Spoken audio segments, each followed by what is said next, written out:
જય માતાજી, જય દ્વારકાધીશ, રામ રામ ડાયરાને. તો ફરીવાર તમારા બધાનું સ્વાગત છે આપણા એક નવા વિડીયોની અંદર. તો મિત્રો, આજનો દિવસ આપણા માટે એક સ્પેશિયલ છે, કેમ કે આજે ભગવાન દ્વારકાધીશનો જન્મદિવસ છે અને આજે જન્મ ઉત્સવ છે. તો ઘણા બધા ગામમાં આજે કૃષ્ણ ભગવાનનો જન્મોત્સવ મનાવવામાં આવશે અને આપણા ગામમાં પણ છે. તો અત્યારે મિત્રો જોઈ શકો છો આ વાતાવરણ કેવું થઈ ગયું છે અને આખી રાત આજે વરસાદ ધીમી ધારે ચાલુ હતો અને અત્યારે પણ વરસાદ ચાલુ છે ફૂલ પવન સાથે. અત્યારે વરસાદ આવી રહ્યો છે, મતલબ ધીમી ધારે છે અને આજે આખી રાત વરસાદ આવી રીતે ચાલુ જ હતો. અને જે પણ મારા સબસ્ક્રાઈબર ભાઈઓ છે એને હેપી જન્માષ્ટમી. અને અત્યારે આપણે ઘેર છે નાહી ધોઈ અને એકદમ ફ્રેશ થઈ ગયા છે. તો હવે આપણે જઈશું હમણાં જન્માષ્ટમીના ઉત્સવમાં અને આપણી ભેંસો જોઈ શકો છો અત્યારે બાંધેલી છે મિત્રો અહીંયા. અને હમણાં નિરણ લેવા જવી પડશે, કેમ કે નિરણ લેવા તો આપણે કાયમી જવું પડે, ગમે તહેવાર હોય પણ નિરણ લેવા તો જવી જ પડે આની, કેમ કે આને પણ ભીખા ન રખાય. તો હમણાં મારો ભાઈ આવે એટલે સીધા આપણે વાડીએ જઈશું નિરણ લેવા અને લીલું લાવવાનું હોય લીલું લાવી અને નિરવાનું હોય આખો દી આપણે એ જ હોય. તો હવે બસ સાતમ અને આજ આઠમ થઈ ગઈ છે એટલે હવે કાલથી આપણા માલ પણ છૂટી જશે સરવા માટે, કેમ કે આ સાતમ આઠમ હતી એટલે બે ત્રણ દિવસ આપણે માલને ઘેર રાખ્યા હતા અને હવે ફાઇનલી આપણે માલને પણ સારવા લઈ જઈશું. અને મિત્રો અત્યારે જોઈ લો વરસાદ મસ્ત આવી રહ્યો છે અને ઠંડો પવન પણ અત્યારે આવી રહ્યો છે, ફૂલ પવન છે મિત્રો. અને મિત્રો તમારા ગામમાં વરસાદ હતો કે નહીં એ કોમેન્ટ કરીને કહેજો. અને અમારા ગામમાં તો આજે આખી રાત ધીમી ધારે વરસાદ ચાલુ હતો. તો અત્યારે વાગી ગયા છે 12 અને આપણે બપોરા કરવાનો ટાઈમ થઈ ગયો છે. તો હવે અમે જમી લઈએ. મારા મમ્મીએ બધું બનાવી નાખ્યું છે તમે જોઈ શકો છો. અહીંયા દાળ ભાત રોટલી ને શાક ને એવું બધું બનાવ્યું છે. આજ જન્માષ્ટમી છે એટલા માટે તેને દાળ ભાત કર્યા છે, કેમ કે બીજું તો બધું ઓલરેડી હોય જ છે. આપણે જે સાતમ આઠમમાં બનાવ્યું હોય તો એ બધું તો છે જ, પણ આ સ્પેશિયલ દાળ ભાત ને કંટોલાનું શાક કર્યું છે મારા મમ્મીએ. તો હવે અમે બપોરા કરી લઈએ. કંટોલાનું છે ને શાક મિત્રો, રોટલી છે, મિરચા છે, કંટોલાનું શાક છે, દાળ ભાત છે, પાપડ છે અને ઓલી પર ભાત પીડા છે. તો બપોરા કરી લઈએ, લાગી છે બહુ ભૂખ. અને પછી થોડુંક કામ છે તો એ કરીશું. વાડીએ બાડીએ જવાનું થશે, નિરણ લેવા તો તમને બતાવીએ. અને મિત્રો હજી પણ જોઈ લો વરસાદ ચાલુ જ છે ધીમી ધારે. આખી રાતનો વરસાદ આમનામ જ હતો, અત્યારે પણ વરસાદ ચાલુ છે તમે જોઈ શકો છો. તો 2-3 દિવસની આગાહી છે તો વરસાદ તો ચાલુ રહેશે. જો એવો બહુ નથી મિત્રો, પણ છે મીડિયમ ધીમી ધારે ચાલુ છે, છાંટા આવે છે ખાલી. તો હાલો બપોરા કરી લઈએ, પછી બપોર પછીના કંઈ પણ હશે તો તમને બ્લોગમાં બતાવશું. તો અત્યારે વાગી ગયા છે 3 અને આપણે ઉઠી ગયા છે. ઘડીક સૂઈ ગયો હતો મિત્રો, કેમ કે નીંદર બહુ આવતી હતી. અત્યારે વરસાદ જેવું વાતાવરણ છે, પવન મસ્ત ઠંડુ આવતો હતો તો ઘડીક નીંદર ચડી ગઈ છે ને અત્યારે ફાઇનલી ઉઠી ગયા છે. અને અત્યારે જોઈ લો કે મારો ભાઈ અત્યારે નિરણ કાપે છે ભેંસોને નીરવા માટે થઈને. તો હમણાં ભેંસોને નીરી દઈએ. વાડિયાથી મિત્રો નિરણ લઈ આવ્યા હતા થોડીક બપોરે.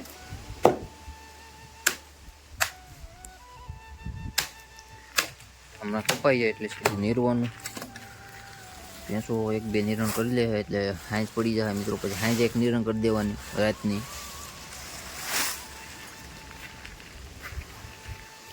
ને આપણી ભેંસો અંદર બાંધેલી જ છે અત્યારે પણ, બહાર જ નથી લઈ, કેમ કે સવારનો વરસાદ ચાલુ છે. બહાર લઈને પણ શું કરું, બધું બગાડે મિત્રો, એટલા માટે થઈ.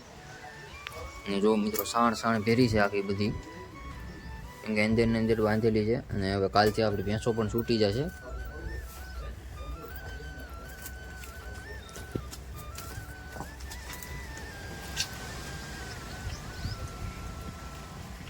મારા પપ્પા નિરણ લઈને આવે છે, નીર દઈએ.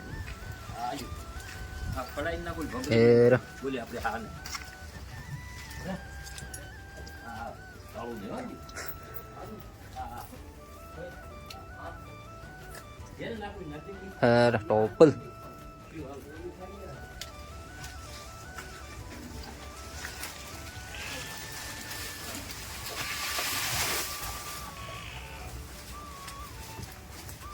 હા મિત્રો ગાંગડે છે, તને નાખે ભાઈ, શાંતિ રાખ ઘડી. ભગર ને નાખો, ભગર ને તોડાય છે આ બાપ.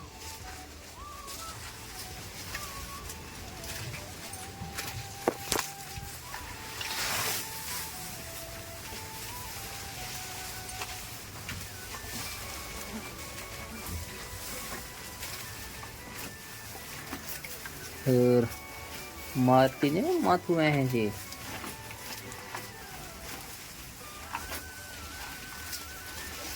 કાળું ને નાખજો.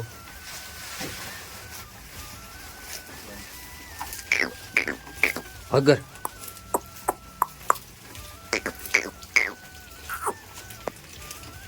હેર એ માથા મેરમાં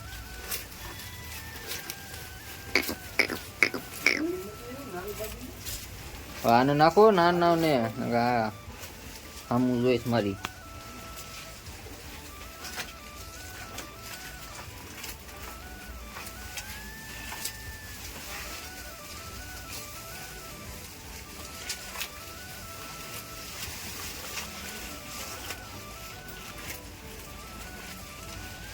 તો મિત્રો ફાઇનલી આપણે ભેંસોને નિરણ કરી દીધી છે.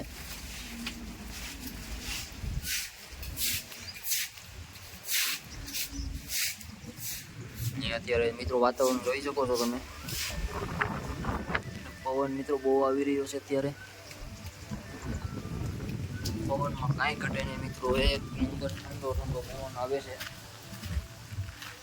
અને મસ્ત વાતાવરણ છે, મજા આવે એવું છે મિત્રો. ઠંડો પવન એકદમ મસ્ત ફેંકાય છે અત્યારે. ને વરસાદ પણ કાલ રાતનો ચાલુ છે અને આજે પણ સતતથી ધારે અત્યારે પણ વરસાદ ચાલુ છે. અત્યારે છાંટા આવી રહ્યા છે. તો મિત્રો આવું બધું છે. તો વિડીયો બન્યા રહ્યો, હમણાં હું તમને બતાવું પાછું.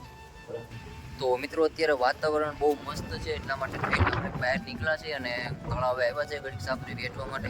વાતાવરણ એકદમ મસ્ત છે, બહુ ઠંડો પવન આવી રહ્યો છે. તો આપણે એવું થયું કે ચલો હવે તળાવે જઈએ અને ઘડીક તળાવે બેઠીએ, કેમ કે વાતાવરણ જેવું છે મિત્રો. તો અહીંયા ઘડીક આપણે જો અહીંયા ઘડીક બેઠશું અને મિત્રો તળાવ જોઈ લો, આખું નીરગંગાળ ભર્યું છે અને અત્યારે મિત્રો પવન આવે છે, કંઈ ઘટે નહીં એવું તમે જોઈ શકો છો. વરસાદી વાતાવરણ છે અને પવનના જો મિત્રો અહીંયા બેઠીએ તો બહુ મજા આવે, કેમ કે યાર વાતાવરણ જેવું છે મિત્રો.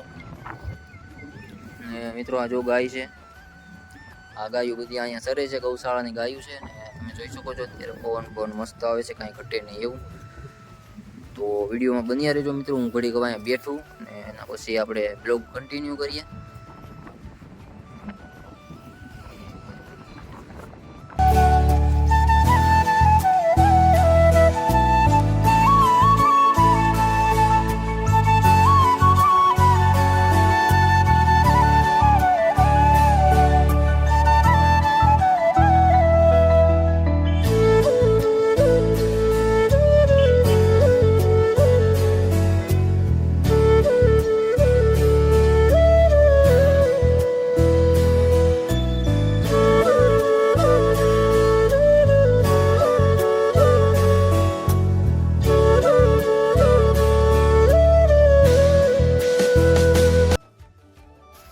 તો મિત્રો ઘણી વાર અહીંયા બેઠા, બહુ મજા આવી, કેમ કે ધીમો વરસાદ અત્યારે ચાલુ છે, છાંટા આવી રહ્યા છે, પવન બહુ મસ્ત છે, એટલા માટે થઈને આપણે અહીંયા બેઠવા આવ્યા હતા. બહુ મજા આવી મિત્રો. ઘડીક અહીંયા બેઠા, કુદરતી વાતાવરણ છે મિત્રો અહીંયા, કેમ કે અત્યારે જોઈ શકો છો મિત્રો હરિયાળી થઈ ગઈ છે. અહીંયા તળાવ પાસે ભરેલું છે. તો યાર બહુ મજા આવી ગઈ ઘડીક બેઠવાની. ફાઇનલી ઘડીક બેઠા છે અને હવે આપણે જઈશું ઘેર. તો જોઈ શકો છો મિત્રો તમે, એકદમ હરિયાળી થઈ ગઈ છે અને આ બધું ગાયું મિત્રો આમાં સરે છે. ગાયું જે પણ આ ગૌશાળાની છે અને અહીંયા જો મિત્રો પાસે તળાવ પીરું છે અને આપણું ઘર અહીંયા મિત્રો પાસે જ છે. જોઈ શકો છો જાંબુડો તમને ગળાય છે, એ આપણું ઘર છે મિત્રો. તો આવું બધું છે મિત્રો આપણા ઘરનું. ને મિત્રો રસ્તા તમે જોઈ શકો છો ચોમામાં, કેમ કે ગારો થાય, વરસાદ ચાલુ હોય સતત, એટલા માટે થઈને વાહનો હાલતા હોય એટલે ચોમાના થોડાક રસ્તા બગડી જાય, પણ વાંધો ન આવે. ધીમે આપણે ગાડી વહી જાય એવું છે. આવું બધું છે મિત્રો. જોવો અહીં તમે પાસે જ રોડ છે મિત્રો, એની પાસે તળાવ છે, એટલા માટે થઈને આપણે પવન બહુ મસ્ત આવતું હતું. એટલે એવું થયું કે ચાલો ઘડીક આપણે બેઠવા જઈએ. તો ઘડીક ફાઇનલી બેઠવા આવ્યું, બહુ મજા આવી. ઘડીક બેઠા અડધી કલાક જેવું. ને હવે આપણે જઈશું ઘેર, ચા પાણી પીશું. અને આ વિડીયો કેવો લાગ્યો કોમેન્ટ કરીને કહેજો, કેમ કે આજ ઘેરને ઘેર હતો ને બહુ કાંઈ આજ મજા જેવું નહોતું, થોડુંક તબિયત બગડી ગઈ છે, એટલા માટે થઈને બ્લોગમાં એવું કાંઈ હું બતાવી ના શક્યો. પણ જે પણ બતાવ્યું એ આશા કરું છું કે તમને વિડીયો સારો લાગશે. તો વિડીયો સારો લાગે તો વિડીયોને લાઇક કરજો અને જો અમારી ચેનલમાં તમે નવા હોય તો ચેનલને સબસ્ક્રાઈબ કરી દેજો. તો મળીએ છીએ એક નવા વિડીયોમાં. ત્યાં સુધી જય માતાજી, જય દ્વારકાધીશ.